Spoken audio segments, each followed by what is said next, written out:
Bismillahirrahmanirrahim. Assalamualaikum warahmatullahi wabarakatuh. Pada kesempatan hari ini saya akan coba untuk sharing terkait sosialisasi dan Musdesus BLTDD Miskin Ekstrim tahun 2023. Jadi kegiatan ini diinisiasi oleh pendamping desa di Kecamatan Wonosobo bersama dengan pihak Kecamatan Wonosobo, Kabupaten Tanggamus, Provinsi Lampung. Jadi kegiatan akan diawali dengan sosialisasi, dilanjutkan dengan Musdesus penetapan KPM BLT Miskin Ekstrim tahun 2023. Oke, lanjut. Dasar pelaksanaan ada Inpres nomor 4 tahun 2022 tentang percepatan penghapusan miskin ekstrim, ada Permendes nomor 8 tahun 2022 tentang prioritas penggunaan dana desa tahun 2023, ada Peraturan Menteri Keuangan PMK 190 dan PMK 128 tentang pengelolaan dana desa. PMK 128 itu perubahan atas PMK 190, revisi atas PMK 190. Jadi alurnya seperti ini. Presiden menginstruksikan kepada 30 stakeholder mulai dari tingkat kementerian sampai dengan bupati. Salah satunya adalah Kementerian Desa. Presiden memberi instruksi agar prioritas dana desa tahun 2023 salah satunya adalah untuk BLT. Dan itu penjabarannya ada di Permendes nomor 8, disebutkan bahwasannya dana desa yang bisa dipakai untuk BLT maksimal 25% dengan kriteria yang akan kita bahas setelah ini. Dan pada PMK 190 dan 128 di sini menjelaskan bahwasanya untuk per bulannya 300.000 dan untuk yang terbaru itu jumlah KPM bulan kedua sampai dengan bulan 12 itu tidak boleh lebih kecil dari KPM jumlah pada bulan pertama. Oke, kita lanjut. Untuk pembahasan selanjutnya tentu kita harus paham tentang miskin ekstrim itu apa. Jadi untuk pengukurannya, Kementerian Desa menggunakan Purchasing Power Parity atau paritas daya beli yang saat ini senilai 1,9 US dollar atau kalau dirupiahkan itu 12.000 rupiah. 12.000 rupiah ini dalam artian bukan 1,9 US dollar dikalikan kurs dolar terhadap rupiah, tapi ini adalah pengeluaran individu per hari per orang, yaitu 12.000 rupiah per hari. Jadi kalau kita sering mendengar di bawah garis kemiskinan, itu kalau miskin ekstrim di bawah garisnya itu pengeluaran per harinya per orang di bawah 12.000. Dan ini berlaku di semua negara, dan ini yang menetapkan adalah World Bank.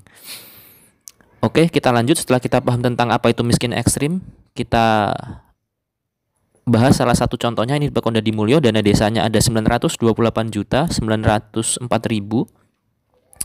Untuk maksimal 25%-nya yaitu 232.226.000.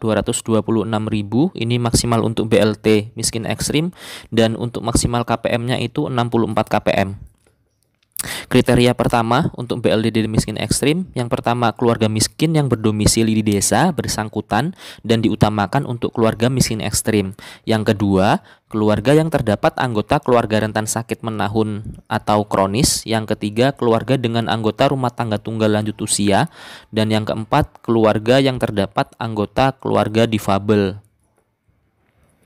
Kita lanjut. Nah, ini kita pertama menggunakan Purchasing Power Parity, yaitu pengeluaran individu per hari itu minimal 12.000. Tapi yang jadi kendala biasanya masyarakat ketika ada pendataan dia tidak menyebutkan pengeluaran maupun pendapatan real. Jadi ketika masyarakat didata cenderung memiskinkan dirinya karena mereka paham bahwasanya ketika ada pendataan itu akan outputnya itu adalah bantuan, dan mereka mengharapkan bantuan, maka mereka memiskinkan dirinya. Nah, ini 14 kriteria ini bisa digunakan sebagai alat bantu. Ini adalah standar menurut BPS, dan Kementerian Sosial juga memakai ini. Kalau sudah 9 variabel itu sudah miskin, tapi karena kita untuk miskin ekstrim, saya sarankan gunakan sebanyak mungkin, dan lebih baik kalau 14 kriteria ini digunakan untuk menyaring warga desa yang benar-benar miskin ekstrim. Jadi tidak salah sasaran nanti bantuannya. Oke, ini untuk data yang Excel akan saya lanjutkan. Itu untuk kriteria pertama. Kriteria kedua, kita akan menggunakan data SDGs. Ini data ini bisa diperoleh teman-teman dari dashboard SDGs menggunakan akun admin atau akun kepala pekon. Teman-teman bisa download ini. Selanjutnya data ini sangat panjang sekali, akan susah dibaca untuk memahami ini. Nah, ini bisa dipisah. Dan ini contohnya ini untuk data lansia yang ada di Pekon Kalisari. Itu ada segini datanya. Nah, ini bisa dipisah untuk tunggal lanjut usia. Jadi tunggal lanjut usia ini dia secara kakak, ini dia sendiri, tidak memiliki anak, tidak memiliki siapapun, di kakaknya hanya sendiri. Dan indikator keduanya adalah dapur. Kalau masih satu dapur dengan anaknya atau dengan cucunya, walaupun kakak sudah pisah, dia tidak tunggal. Tunggal itu benar-benar sendirian dalam rumah. Oke ya, dan ini kita bisa pakai untuk tahu dia lansia, kita bisa pakai IP 107 dan kita bisa rumuskan. Jadi pakai rumus if, jika usianya di bawah 66 dia usia kerja, kalau tidak dia usia lansia. Dan kita perlu data bantuan juga, ini bisa didapat dari kuesioner keluarga. Contohnya di sini sudah ada yang dapat PKH dan BPNT, maka tidak bisa diajukan lagi. Yang bisa adalah yang tahun ini dapat BLT, itu bisa diajukan lagi tahun depan. Selanjutnya ini untuk yang sakit kronis. Ini teman-teman bisa pakai data yang sama bagian sininya sampai dengan usia, tapi diambil data yang IP 40114 sampai IP 40118, mulai dari sakit jantung, TBC paru-paru, kanker, diabetes sampai lumpuh. Nah, ini sebenarnya di data SDGs 1 dan 2, 1 untuk iya, 2 untuk tidak, ini bisa dirumus juga untuk bisa jadi seperti ini. Dan ini juga akan dilihat data bantuannya. Kalau sudah dapat PKH atau BPNT tentu tidak kita ajukan lagi untuk dapat bantuan.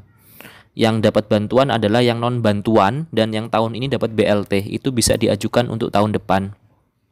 Selanjutnya yang difabel. Ini untuk yang difabel. Untuk yang difabel kita ambil data IP 4041 sampai dengan IP 40410, mulai dari tunanetra, tunarungu, tunawicara, tunarungu wicara, tunadaksa, tunagrahita, tunalaras, cacat, eks sakit jiwa, cacat ganda, yang itu cacat fisik dan mental, dan dipasung. Ini bisa kita ambil datanya. Dan apabila teman-teman sudah mengupload semua data yang ada di desanya, mulai dari data individu sampai dengan data keluarga, data ini bisa teman-teman dapat dengan mudah. Dan kenapa kita pakai data ini? Ini untuk memudahkan ketika musdesus. Jadi peserta musyawarah tahu di desanya siapa yang tunggal lanjut usia, siapa yang sakit kronis, siapa yang difabel. Dari data ini nantinya namanya data itu ada margin errornya sekian persen. Jadi nanti tetap akan dilakukan musdesus untuk mengecek apakah benar Hotijah ini dapat BLT, apakah Sasri Cuya Ahwin ini dapat BLT tahun ini. Nah, ini bisa kita cek kebenaran data ini. Dan margin error yang ditakutkan adalah ada data yang belum masuk ke SDG sebelum diupload. Nah, itu bisa ada masukan dari peserta musyawarah. Tapi data ini membantu agar musyawarah tidak terlalu lama. Artinya tidak harus tidak mencari lagi siapa yang difabel, tidak mencari siapa yang sakit kronis. Nah, untuk data ini kalau teman-teman memang mau datanya, nanti bisa komen di kolom komentar. Nanti akan saya buatkan tutorialnya bagaimana membuat dari data SDGs yang seperti ini. Ini adalah kuesioner individu dari dashboard SDGs menjadi data-data seperti ini. Itu nanti bisa saya buatkan video yang tersendiri karena kalau satu video terlalu panjang.